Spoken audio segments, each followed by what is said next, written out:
Imaginez des mois de travail acharné, de soins attentifs, d'arrosage et de désherbage. Votre jardin ou votre potager est enfin prêt à vous offrir ces magnifiques récoltes. Mais que diriez-vous si je vous annonçais qu'un seul faux pas au dernier moment peut anéantir jusqu'à la moitié de tout ce que vous avez cultivé? Ce n'est pas un mythe ni une simple histoire effrayante, mais une dure réalité pour de nombreux jardiniers.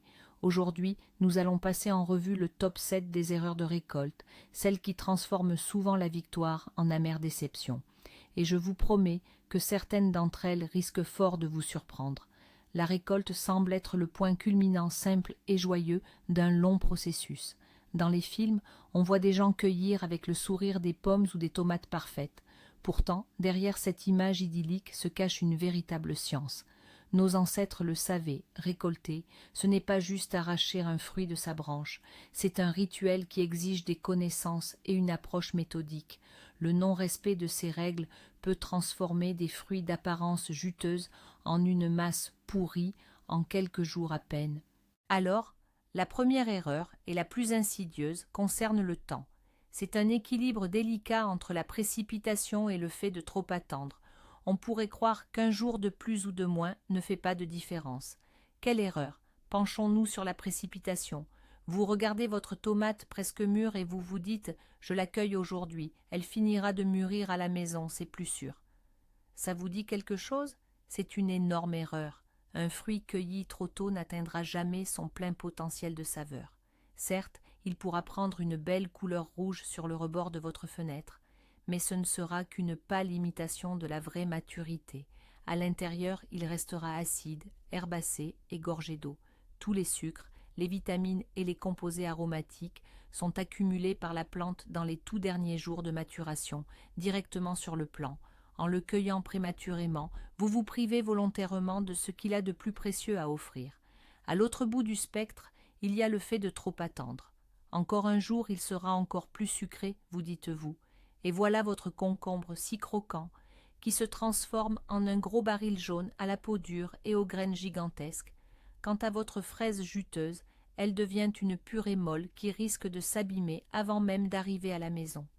Les fruits trop mûrs ne perdent pas seulement leur goût et leur texture, ils envoient aussi un signal à la plante. Mission accomplie, tu peux arrêter de fructifier. Vous risquez ainsi de compromettre la prochaine récolte. Le secret, c'est donc l'observation minutieuse et une bonne connaissance de vos cultures. Atteindre cette juste maturité, ce point d'équilibre parfait, est un véritable art. Passons maintenant à la deuxième erreur capitale, la négligence des outils appropriés. Trop de jardiniers adoptent cette philosophie singulière « mes mains sont mon meilleur sécateur ». Ils tordent, tirent et arrachent les fruits, persuadés que c'est la manière la plus naturelle de faire. Mais en réalité, c'est une véritable agression pour la plante. Imaginez un instant que vous arrachiez une tomate ou un poivron. À l'endroit de l'arrachage, la tige se retrouve avec une plaie irrégulière et déchirée. C'est l'équivalent d'une plaie ouverte pour un être humain. Par cette brèche, toutes sortes d'infections, de champignons et de bactéries s'introduisent instantanément dans la plante. Le végétal subit un stress intense et, au lieu de consacrer son énergie à la production de nouveaux fruits, il doit la mobiliser pour guérir de sa blessure. Et parfois, il peut même tomber malade et périr.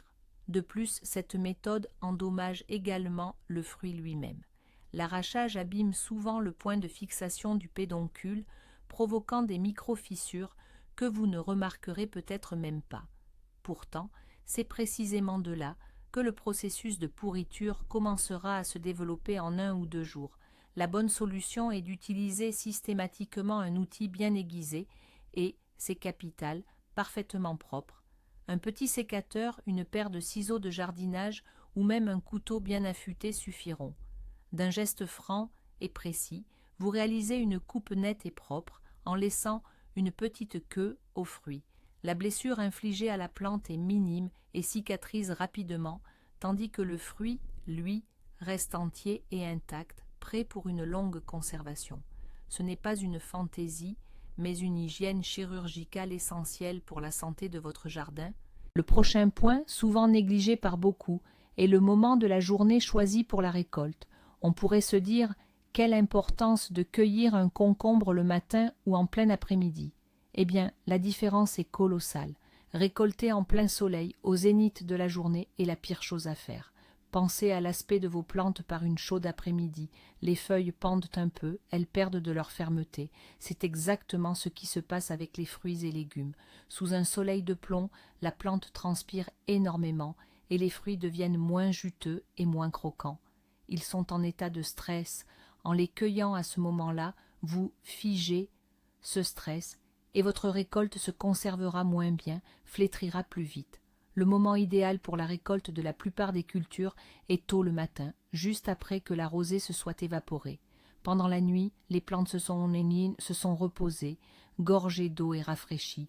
Les fruits sont alors à leur apogée, gorgés de sève, fermes, croquants et pleins de vitalité. Cueillir le matin est la clé pour que vos légumes, baies et herbes se conservent plus longtemps et gardent toute leur fraîcheur. Si vous n'avez pas pu récolter le matin, une deuxième option s'offre à vous, le soir, une fois que la chaleur est retombée. C'est certes mieux qu'en plein après-midi, mais le matin reste toujours l'idéal. Retenez cette règle simple, cueillez votre récolte quand la plante est à l'aise et en pleine forme, pas quand elle lutte pour sa survie sous un soleil écrasant. Voici une autre erreur, souvent sous-estimée mais pourtant dévastatrice. La façon dont nous manipulons nos récoltes, fraîchement cueillies. Trop souvent, nous sommes pressés et nous ne pensons pas aux conséquences. Imaginez la scène, vous cueillez des pommes et les jetez de haut dans un seau, ou vous empilez de délicates courgettes comme du bois de chauffage, ou vous transvasez un seau entier de tomates dans une cagette. Ça vous parle? Chacun de ces gestes est une micro-agression pour le fruit ou le légume. On a tendance à croire que si la peau est intacte, tout va bien, mais c'est une erreur. Lors d'un choc ou d'une forte pression, les cellules sous l'épiderme sont endommagées. Il se forme un minuscule bleu, invisible à l'œil nu. À ce moment précis, vous ne le remarquerez pas. Mais c'est précisément cette zone meurtrie qui deviendra le maillon faible. Après quelques jours de conservation, le processus de dégradation commencera à cet endroit. Une tache sombre apparaîtra, qui se transformera rapidement en foyer de pourriture, et une seule baie pourrie ou une tomate abîmée peut contaminer toute la cagette. Traitez donc votre récolte comme quelque chose de très fragile. Ne jetez pas les fruits, mais déposez-les délicatement dans leur contenant. N'en empilez pas de trop grandes quantités pour éviter que les couches inférieures ne soient écrasées par le poids des supérieures. Il est préférable d'utiliser plusieurs cagettes peu profondes plutôt qu'un seul seau profond. Une manipulation douce et attentive au moment de la cueillette est la meilleure garantie d'une conservation longue et réussie de vos récoltes. Penchons-nous à présent sur la météo, un facteur qui, on le sait, vient souvent bousculer nos plans. L'une des erreurs les plus fréquentes, souvent due à l'impatience, est de procéder à la récolte sous des conditions météorologiques inappropriées. La plus courante est de récolter juste après une averse ou quand la rosée est encore bien présente. Cela peut sembler pratique, les fruits et légumes sont propres et gorgés d'eau. Mais en réalité, c'est la porte ouverte à une détérioration rapide. L'excès d'humidité à la surface des fruits et légumes crée un environnement idéal pour le développement rapide de moisissures et de diverses maladies fongiques. En plaçant cette récolte humide dans des caisses, vous créez, en l'absence de ventilation adéquate, une véritable étuve, un terreau parfait pour la pourriture. C'est d'autant plus critique pour les baies, telles que les fraises ou les framboises, mais aussi pour les tomates et les courgettes. Si la pluie s'est invitée, laissez impérativement votre récolte sécher complètement sur la plante. Laissez le vent et le soleil faire leur œuvre. Ne stockez jamais de fruits ou de légumes encore humides. L'autre extrême, comme nous l'avons déjà mentionné, est bien sûr le soleil ardent. Mais attention, il y a un autre détail important. Il est également déconseillé de récolter juste après un arrosage trop abondant. Le mécanisme est exactement le même qu'avec la pluie. Les produits, en particulier les légumes racines comme les carottes ou les pommes de terre, sont gorgés d'humidité. Leurs tissus deviennent plus lâches, plus fragiles, ce qui les rend vulnérables au choc et au pourrissement ultérieur. Laissez la terre s'assécher un peu.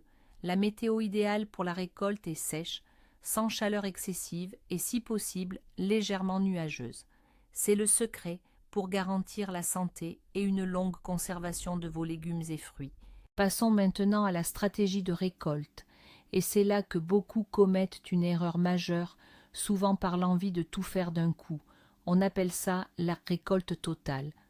Beaucoup de jardiniers, surtout le week-end, se rendent au potager avec l'idée de ramasser absolument tout ce qui est mûr. Ils cueillent le moindre concombre, la moindre courgette et même chaque tomate qui commence à rougir.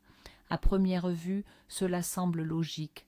Pourtant, pour de nombreuses cultures, cette approche est contre-productive. Les plantes qui produisent par vagues, comme les concombres, les courgettes, les haricots, les poivrons ou les aubergines, suivent le principe « plus on cueille, plus ça pousse ». Une récolte fréquente et opportune des jeunes fruits leur envoie un signal clair. Il faut vite en former de nouveaux pour assurer la descendance. Dès que vous laissez quelques concombres ou courgettes prendre trop de taille sur la plante, celle-ci estime que sa mission est accomplie. Elle concentre alors toute son énergie sur la maturation des graines dans ces géants et réduit drastiquement, voire arrête complètement, la formation de nouvelles fleurs et de nouveaux fruits. La bonne stratégie pour ces cultures est donc une récolte fréquente et sélective.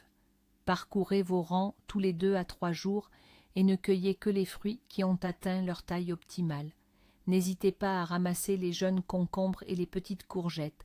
C'est précisément ce geste qui stimulera la plante à produire de nouveaux fruits en abondance et au final, vous récolterez bien plus, plusieurs fois plus, que lors de vos rares récoltes totales. Et c'est là que réside le véritable coup de théâtre. La plupart des jardiniers se concentrent sur la variété, les engrais, l'arrosage. Ils pensent que la bataille pour une récolte réussie se termine au moment où le fruit a mûri. Pourtant, c'est précisément le jour de la récolte que se joue son avenir. Une erreur liée à l'heure de la journée semble insignifiante. Qu'est-ce qui pourrait bien changer en quelques heures? Et pourtant, tout change. Un fruit cueilli le matin, frais, se conservera 30 à 40% plus longtemps que celui cueilli sous un soleil de plomb, et une meurtrissure invisible à l'œil, causée par une manipulation trop brusque ou un rangement négligent dans le seau, se transformera en tache de pourriture 3 jours plus tard, contaminant ainsi les fruits voisins. Il s'avère donc que les erreurs les plus dévastatrices ne sont pas agronomiques, mais bien logistiques. C'est ce qui se produit dans le court laps de temps entre le potager et le réfrigérateur. Comme vous le voyez, la récolte n'est pas un simple geste mécanique, mais un processus réfléchi qui demande autant, sinon plus, d'attention que la plantation et l'entretien. Le bon outil, le bon moment de la journée et une manipulation délicate, voilà les 3 piliers sur lesquels repose la conservation de vos récoltes. Merci d'avoir regardé cette vidéo jusqu'au bout. Si vous avez appris quelque chose de nouveau et d'utile, n'hésitez pas à laisser un pouce bleu et à vous abonner à la chaîne pour ne pas manquer nos prochaines vidéos. Et maintenant, une question pour vous. Laquelle de ces erreurs vous a semblé la plus surprenante? Ou peut-être avez-vous déjà payé les conséquences de l'une d'entre elles? Partagez votre histoire dans les commentaires. Apprenons ensemble de nos expériences.